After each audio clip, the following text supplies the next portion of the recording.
नमस्कार। आज हम बात करने वाले हैं एक ऐसे सवाल पर जो हाल ही में राजस्थान की राजधानी जयपुर की सड़कों पर दिखे एक बिल्कुल अनोखे नज़ारे के बाद पैदा हुआ। यही वो सवाल है जो अचानक हर किसी की जुबान पर आ गया। और सच कहूं तो ये सवाल उठना लाजमी भी था, क्योंकि जो हुआ वैसा पहले कभी नहीं देखा गया था। जरा सोच कर देखिए, जयपुर, जिसे हम सब पिंक सिटी के नाम से जानते हैं, जो अपने किलों, महलों और मेहमान नवाजी के लिए दुनिया भर में मशहूर है, वहां की सड़कों पर अचानक टैंक और मिसाइलें दिखने लगे। जाहिर है, हर कोई जानना चाहेगा कि आखिर चल क्या रहा है।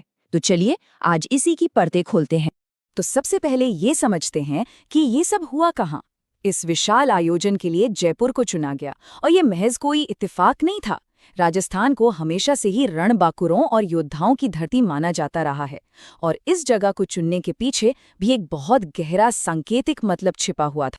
तो जो कुछ भी जयपुर में हुआ वो सिर्फ एक परेड नहीं थी, जैसा कि शायद पहली नज़र में लगे। नहीं, इसके पीछे एक लंबा इतिहास है और एक बहुत बड़ा मकसद भी। इसे समझने के लिए हमें पहले ये जानना होगा कि ये सेना दिवस आखिर है क्या। ये 78वां सेना दिवस परेड था। मतलब ये कोई नई चीज नहीं है, ये परंपरा तो दशकों से चली आ रही है। लेकिन हाँ, इस बार इसका अंदाज, इसका रंग ढंग, सब कुछ बिल्कुल नया और अनोखा था। तो इस दिन का एक बहुत बड़ा ऐतिहासिक महत्व है। ये दिन उस पल की याद दिलाता है जब आज़ादी के बाद हमारी सेना की कमान पूरी तरह से भारतीयों के हाथ में आई, और फील्ड मार्शल के.एम. करियप्पा वो पहले भारतीय थे जिन्होंने ये जिम्मेदारी संभाली थी। तो इस बार अलग क्या था? भाई बहुत कुछ।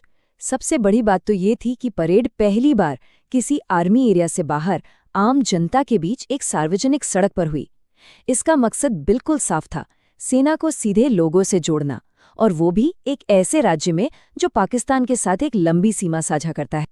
चलिए अब आती है उस हिस्से पर जिसका सबको सबसे ज्यादा इंतजार था, वो हिस्सा जिसने सच में सबके होश उड़ा दिए। मैं बात कर रही हूँ सेना के आधुनिक हथियारों के उस प्रदर्शन की जिसने सबकी आंखें चौंधिया दी। मतलब जमीन से लेकर आसमान तक हर तरफ भारतीय सेना की ताकत का जलवा था। ऐसा लग रहा था मानो पूरा शहर एक सैन्य छावनी में बदल गया हो। सड़कों पर जब T-90 भीष्म टैंक गुजरा तो उसकी धमक दूर तक महसूस हुई। देखिए, ये सिर्फ एक टैंक नहीं है, ये एक चलता फिरता केला है। इसकी हंटर किलर क्षमता का मतलब है कि ये चलते चलते भी दुश्मन को ढूंढकर तबाह कर सकता है, चाहे दिन हो या रात। और कहते हैं कि इसकी भारी भरकम गूंज सिर्फ कानों तक नहीं, बल्कि वहां मौजूद हर इंसान के दिल तक पहुंच रही थी। ये सिर्फ एक आवाज नहीं थी, ये देश की ताकत का एक ऐलान था।